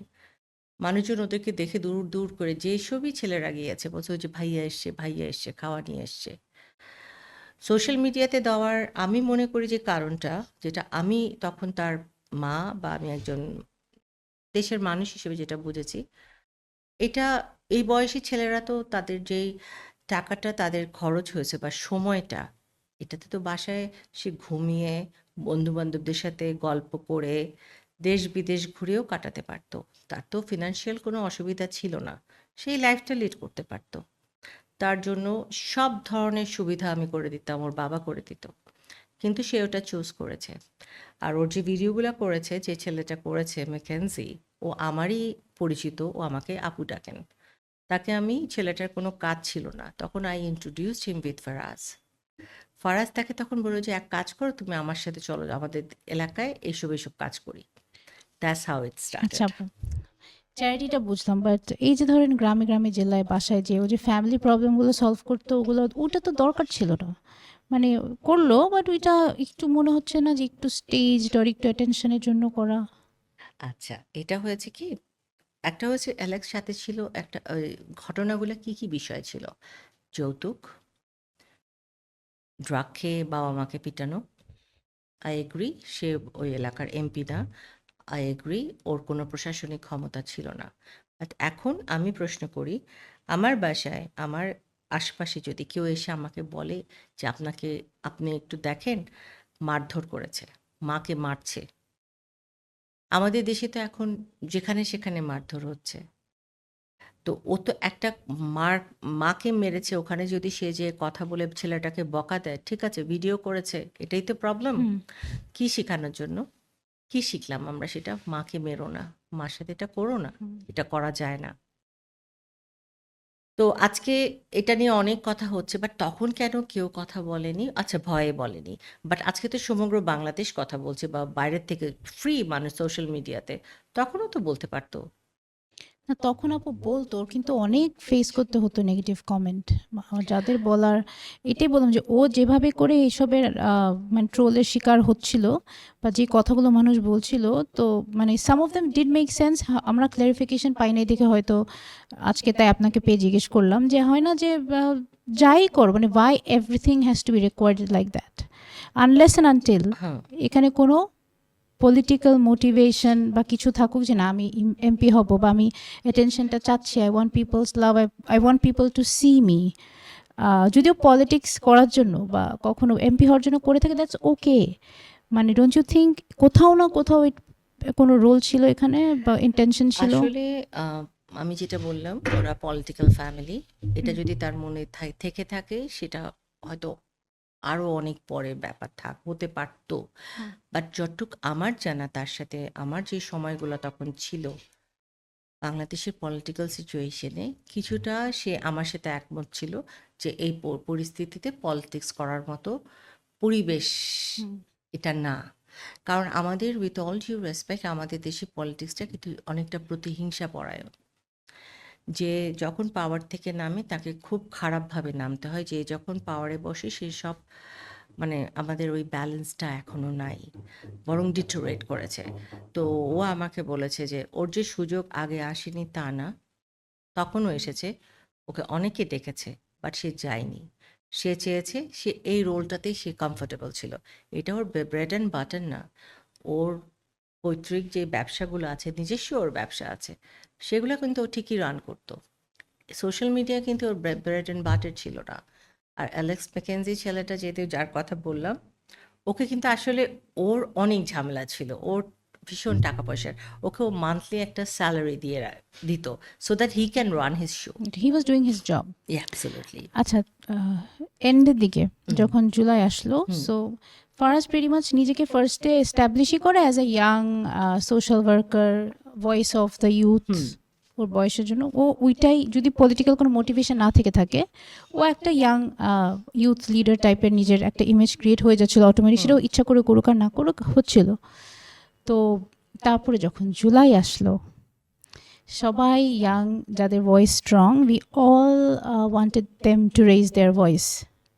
মানে ওর যে পরিমাণ ফলোয়ার ছিল, ও যদি টাইম মতন এটা নিয়ে কথা বলতো, অ্যান্ড লেট মি, মানে আমি জাস্ট আপনাকে নিউট্রালি জিজ্ঞেস করি, ইন্টেনশন যদি থাকতো to do social work, intention যদি থাকতো মানে ইউথকে রাইট ওয়েতে, মানে যদি সত্যি মানে মনের ভিতরে থাকতো, তাহলে কি শুরুর দিকে কোনো ভয় না পেয়ে ভয়েসটা রেজ করা উচিত ছিল না? ও তো ফার্স্টের দিকে হি ওয়াজ অ্যাবসলিউটলি কোয়েট, যেটা ইন্ডিভিজুয়ালি যদি কাজ করে থাকে এটা করার কথা না।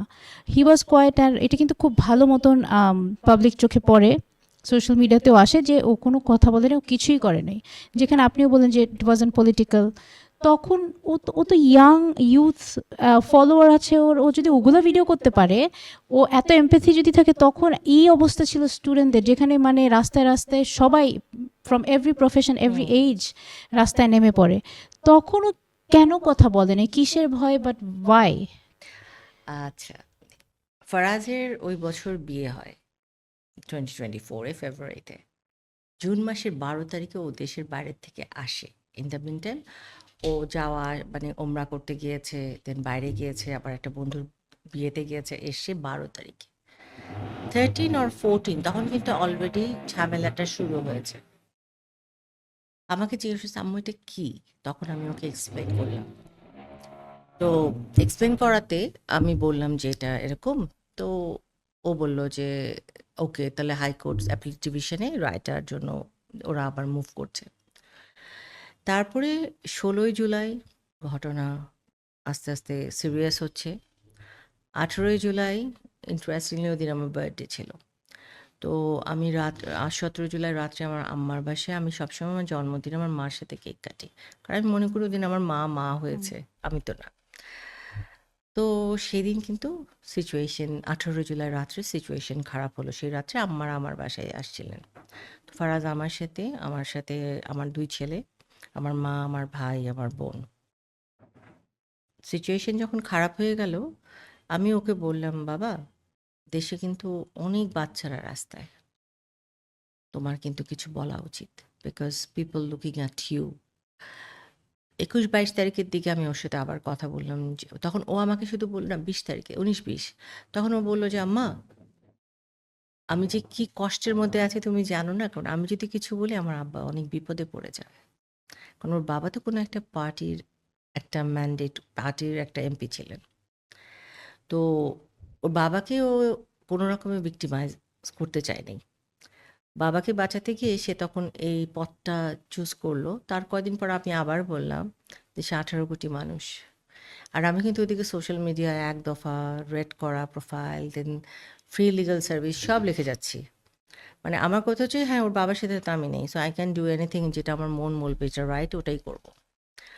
তো এভাবে আমার সাথে এটাই হচ্ছে ওর কনভারসেশনটা। ওর আটকানোর পথটা ছিল যে ও আটকে গিয়েছিল বাবার কারণে, যে বাবাকে হয়তো, যে সরকারের উনি এমপি ছিলেন, জেলে নিয়ে যাবে, বাবাকে হয়তো ক্ষতি করবে। ওই ভয়টা একটা সন্তান হিসেবে তার মধ্যে কাজ করেছে। একটা জিনিস বলি, ও কিন্তু বাবা ভক্ত একটা বাচ্চা। ও বাবা ছাড়া, মানে বাবাকে ও পৃথিবীর সবচেয়ে বেশি ভালোবাসে, আমাকে না কিন্তু। ওর আসলে অনেক বেশি সবকিছুই, যখন আসলে সোশ্যাল মিডিয়া থেকে অ্যাক্টিভ থাকে, পাবলিক ফিগার যেটাই হোক, অনেক বেশি কিছু, ইভেন ওর বিয়েটাও কিন্তু কন্ট্রোভার্সি আন্ডারে আসে। কেউ কেউ বলে ও ও বললো বিয়ে মসজিদে করে, কোনো প্রোগ্রাম করা হয়নি, কিন্তু আবার আরেক পার্টি দেখি কি কি ভিডিও দিয়ে বলে ওর বিয়ের প্রোগ্রাম করছে, ইট ওয়াজ দ্যাট ওয়াজ অলসো একটা স্টেজ সামথিং। সো এখন এটাও ক্লিয়ার করে, ওর বিয়ের কি অনুষ্ঠান হয় নাকি হয় না, নাকি আসলে শুধু আচ্ছা, মসজিদে বিয়ে হয়? ওর বিয়েতে ওর বউ, আচ্ছা, একটা ছেলে আর একটা মেয়ের বিয়েটা হচ্ছে, রাইট? মেয়েদের একটা স্বপ্ন থাকে। তো ওর বউ যে এলাকার, ও বলেছে ওখানে ও হলুদ করতে চায়। আমার ছেলে আমাকে আগে, মানে 10-15 বছর আগের থেকেই বলে রেখেছিল ওর হলুদ হবে না, আমি যদি হলুদের অনুষ্ঠান করি আমাকে স্টেজে বসে থাকতে, হলুদ, সঙ্গীত কোনো কিছু হবে না, কিছু করলে আমাকে স্টেজে বসে থাকতে হবে।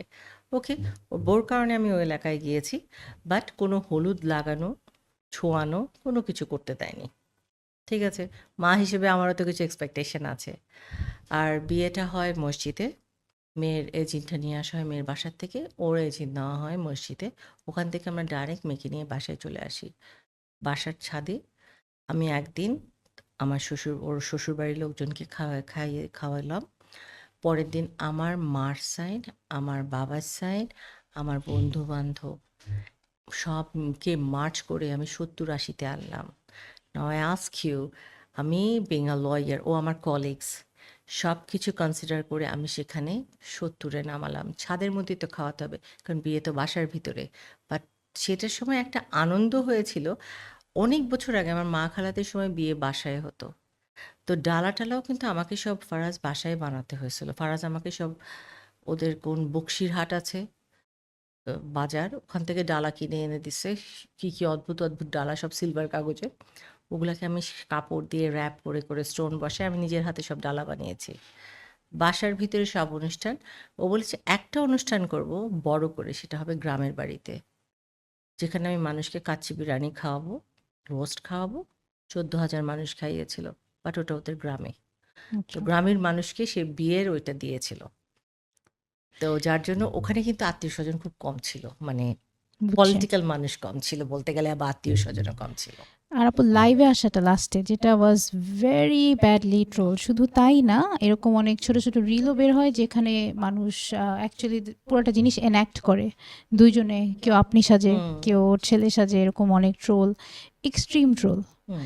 আপনার লাইভে আসাটা, অ্যান্ড দ্যাট ওয়াজন্ট অ্যাকসেপ্টেড। তখন আসলে সব কিছু খুবই গরম অবস্থা আমাদের দেশের। তো হাউ ওয়াজ দ্যাট, আপনার যেটা ফেস করতে হলো, দ্যাট ওয়াজন্ট টেকেন, মানে খুব একটা ভালো মতো নেয় নাই মানুষ লাইভে আসাটা? এটা কার আইডিয়া ছিল, বা did you regret coming on live after that? Not at all. একটা মা এসেছিল, ওটা তো আমি আসিনি। একটা মা, এটা আমার জায়গায় যে কেউ হলে এরকম কোনো স্টেপ নিলেও সে কখনো ভাববে না বা বলবে না এটা ভুল ছিল। আমি চেয়েছি আমার ছেলে দেশের মানুষের পাশে দাঁড়াক, এবং আমি জানি সে ভিতরে ভিতরে কিভাবে সাফার করেছে বা ও চাচ্ছিল কি, অ্যান্ড সে কোথায় কোথায় কোথায় যোগাযোগ করছিল, কথা বলছিল। ইভেন অনেক ছেলে, তারা যারা আন্দোলনে এলাকার বা এলাকার ছেলে পেলে ওদের গ্রামের, তারা তাদেরকে হয়তো ডিবি নিয়ে গেছে, ওর বাবাকে দিয়ে ফোন করে তাদেরকে ছুটিয়েছে, এরকম পোস্টও আমার কাছে আছে। তো I have no regret, why would I. একটা মা, মা হিসেবে আমি আমার ছেলের, সে ওই সময় যে যতটুকু সে দাঁড়াতে পারেনি সেটার দায়ভারটা আমাকেও নিতে হবে মা হিসেবে। তো আমি ওকে, আমি বলেছি তোমার মানুষের পাশে দাঁড়ানো উচিত। ও তোমাকে তখন আমাকে বলল যে আম্মু চলো লাইভে যাই। তখন আমার মাথায়, খেয়াল করবেন, কাপড় ছিল। কারণ কি, আমি বললাম দাঁড়াও আমি উজু করে 2 রাকাত নামাজ পড়ে নিই, যাতে যা বলবো আল্লাহর ইয়েতে যেতে হয়, আল্লাহর সেই মেহেরবানির চাদরটা যাতে থাকে। সো আল্লাহ হয়তো এটা চেয়েছেন। বাট আমি আজকের তারিখে দাঁড়াও আপনি যদি বলেন যে ওটা ঠিক ছিল না ভুল ছিল, আমি মনে করি মা হিসেবে আমি ঠিক করেছি। যতবার এরকম সিচুয়েশন আসবে ততবারই আমি করব। কারণ এককালেই সবাই আমাকে দেখে ছবি তুলতো, আমাকে যখন কেউ জানতো না আমি ফারাজের মা, যখন জানতে পারতো, আমার বন্ধুরা কেউ বলতো রত্নগর্ভা, আমি হাসতাম, আমি কিন্তু কোথাও বলতাম না আমি ফারাজের মা। আমার চেম্বারে যখন জানতো ইয়াং, যে ইয়াং ছেলেরা যারা ক্লার্ক হতে চাচ্ছে বা ইয়াং লয়াররা, ফারাজ কারিমের সাথে কি দেখা করা যাবে? আমার কথা হচ্ছে, ও ভিডিও করেছে, আপনারা দেখেছেন, পছন্দ করেছেন। ও প্রত্যেকটা, ওর প্রায় 3.7 বা 4 মিলিয়ন ভিউজ ছিল। তাকে মাথার উপরে উঠিয়েছেন কিন্তু আপনারা, মাথার থেকে নিচেও ফেলেছেন আপনারা। আমি মাথায়ও উঠাচ্ছি না, নিচেও ফেলাচ্ছি না, আমি তো মা। বাট আমি মনে করি ও যা কাজ করেছে তাতে যদি একজন মানুষ উপকৃত হয়ে থাকে, আলহামদুলিল্লাহ। স্পেশালি আর একটু মনে করি বঙ্গবাজারে যে আগুনটা, ওটার সময় আমার বাসাটা যদি আমি ভিতরের ছবিগুলা রেখে দিতে পারতাম, বঙ্গবাজারে আধা পোড়া আধা ভেজা কাপড়গুলা বাসাতে কিভাবে ধুয়ে শুকানো হলো, একজন লন্ড্রি কাজ করে দিয়েছিলেন, বাট ওইসব গন্ধ কাপড়গুলোকে ছাদে নেওয়া আনা, ওদের বন্ধু বান্ধব, সে নিজে, মানে পুরো বাসার স্টাফ পাগলের মতো কাজ ছিল। ওগুলোর ভিডিও তো আপলোড হয়নি না, ভালো জিনিসগুলো শুধু দেখানো হয়েছে, যেগুলা কষ্টের ওগুলা কিন্তু আসেনি। আচ্ছা আপু, কয়েকটা খুবই কড়া কমেন্ট ফেস করতে হয় ওকে, আপনি শিওর, আমি শিওর আপনি ওগুলো পড়েছেন। আম, কেমন লাগলো তখন, মানে ইট মাস্ট বি পেইনফুল। ধরেন ফারাজকে সবাই ওপেনলি কমেন্টে দারাজ করিম নাম দেয়, হুম, তারপর কিছু কয়েকটা কমেন্ট আমার কাছে আছে, একটা হচ্ছে গিয়ে নামের আগে এমপির ছেলে টাইটেলটা না থাকলে কেউ তাকিয়েও দেখতো না। আর একটা কমেন্ট হচ্ছে বাবা রাজনীতি করে তাই ছেলে ভাবছে সেও রাষ্ট্র চালায়, এটা হাস্যকর। হুম। নিজে কিছু না করলেও বাবার পরিচয় নিয়ে এমনভাবে হাঁটে যেন সেই এমপি। মানে এই যে এই ধরনের কথা, প্লাস এই যে ওর নামটা নিয়ে এরকম মক, মানে তখন খারাপ লাগেনি? অবশ্যই খারাপ তো মা হিসেবে লাগবেই।